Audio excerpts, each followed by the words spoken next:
So this is about uh, Fr Barron commenting on Stephen Hawking's new book. Let's start with this disclaimer here. Since I've been called out on how insulting and unfair I was with the good father in an earlier video, and seeing that now I've matured like a good old whiskey, which you can probably hear in my voice, and now I'm all grown up and adult, I will now take whatever he says completely seriously this time. And I will try my best not to call his ideas bullshit, hogwash, stupid, silly, an insult to reason, an invitation to superstition, or anything like that.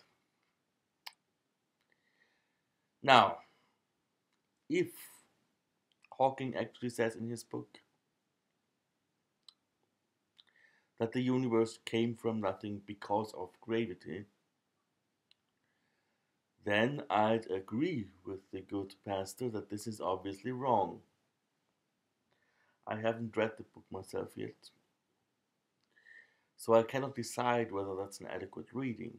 But sure enough, you cannot determine how the universe came to be by looking at things inside the universe. So far, it's not very interesting. Let us dissect a bit of priestly logic here. First, Mr. Barron argues for the separation of the magisteria. And by the way, this is a form of argumentation that I've heard before from priests.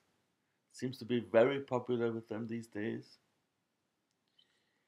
He basically says that scientists should not comment on philosophical and religious issues.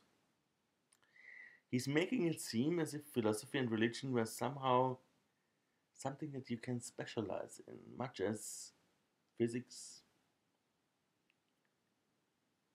He actually says that, quote, scientists end up saying a lot of silly things when they talk about philosophy and religion.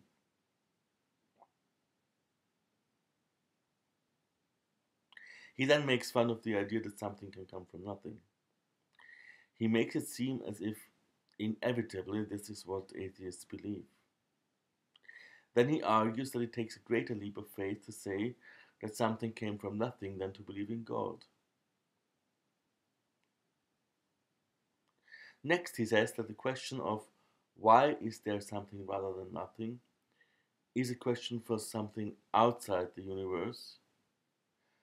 And he goes on about how everything inside the universe is contingent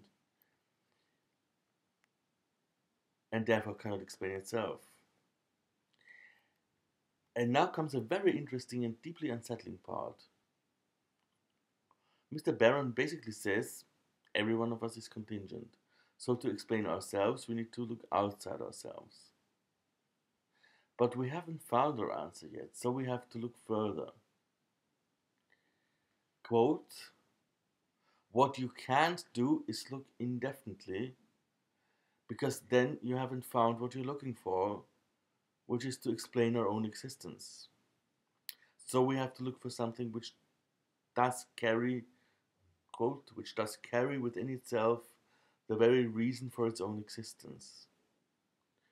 That whose very nature is to be, which then, of course, is identified as God.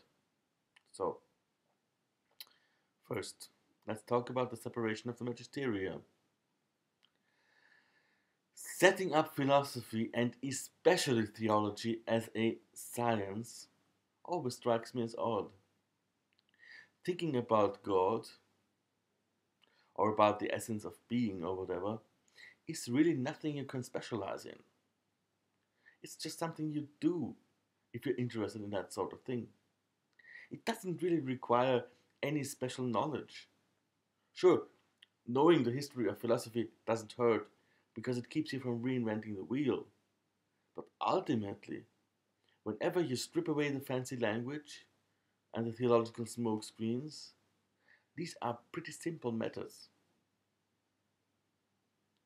You just have to dare to think on an abstract level, which seems to be too much for many people. But I really think that this is mostly just due to the fact that they have been told by some priestly aristocracy for millennia that these things are complicated and that they need specialists to explain those complicated, abstract things to them. But really, it isn't that complicated. Because, ultimately, the arguments of the learned folks in priestly robes really aren't that much better than the arguments I, a mere humble layman, can come up with. The separation of the magisteria, posing as if science has its area here and there is a separate area there, has always seemed to me like a very defensive move on part of Christians, like a troubled armistice between a scientific method and an assumed second area, a fictional country, where knowledge is somehow created out of nothing without adhering to any method at all, or whatsoever would a philosophical or theological method of creating knowledge consist of? What other method of creating knowledge is there beside the scientific method? No, just saying it is that way because I believe it is not a method. I hope we can agree on that. So, secondly, let's talk about the leap of faith. It is true that it takes a greater leap of faith to assume that the whole universe sprang into existence from nothing than that it was created by God. I'm not debating that. But wait a minute.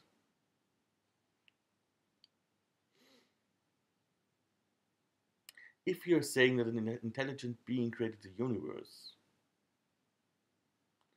then are you actually saying anything about how the universe was created? You say who created it, but that's not the same as explaining how it was created.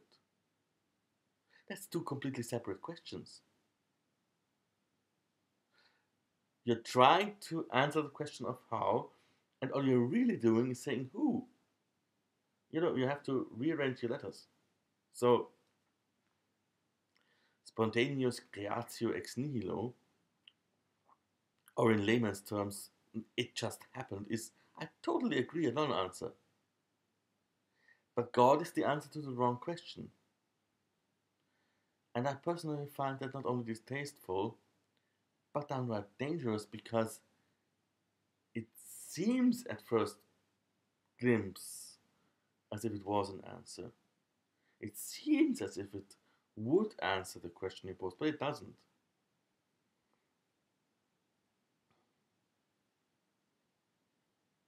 And quite interestingly, if you try to answer the question of how inside a monotheistic framework, you will probably end up with something like the Kabbalah, which then goes very much into the direction of pantheism. This is a very interesting fact.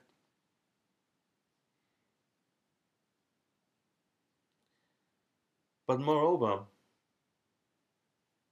let's look at the possibilities Mr. Barron doesn't mention. One, the infinite regress, and two, the very simple and very honest, if possibly dissatisfactory answer that we just don't know. Personally, I think that there is much greater strength in admitting your ignorance than in assuming knowledge. So let's now look at the solution to the infinite regress thing. Let's quote Mr. Barron again. What you can't do is look indefinitely, because then you haven't found what you're looking for, which is to explain our own existence. I find that sentence extremely revealing. What Barron says, in essence, is that you have to just assume God, because otherwise you don't get your answer. It's like a little bit like the junkie doesn't get his fix.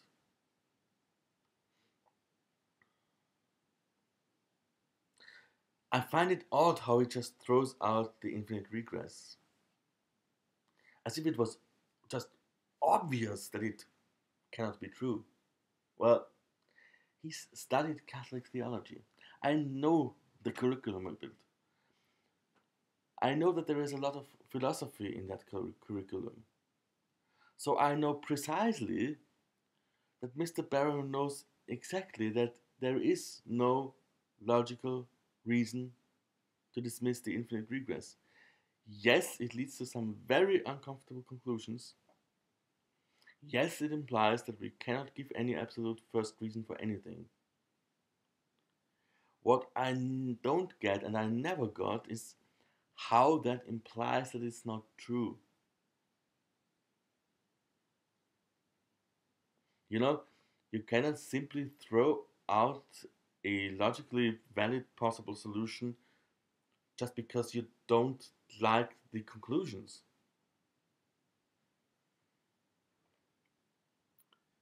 And secondly, this is nothing short of a child going, I want, I want, I want, I want, I want, and thinking that by repeatedly doing so, somehow the answer magically appears. It's wishful thinking, nothing else.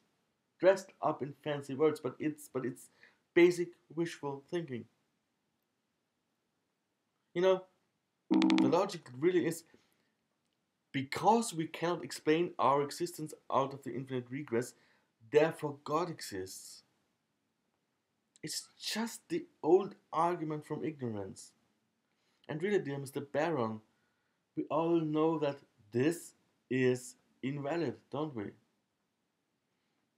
In conclusion, let me say this: it is just more honest, more virtuous, more convincing, and more brave to admit that we just don't know. That it is to take a leap of faith.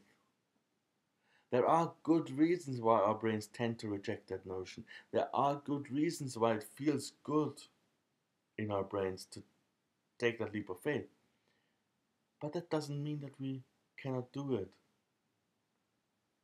Taking a leap of faith, dressing it up as some kind of deep thinking, that is really the kind of silliness that Mr. Barron tries to blame scientists for. Peace.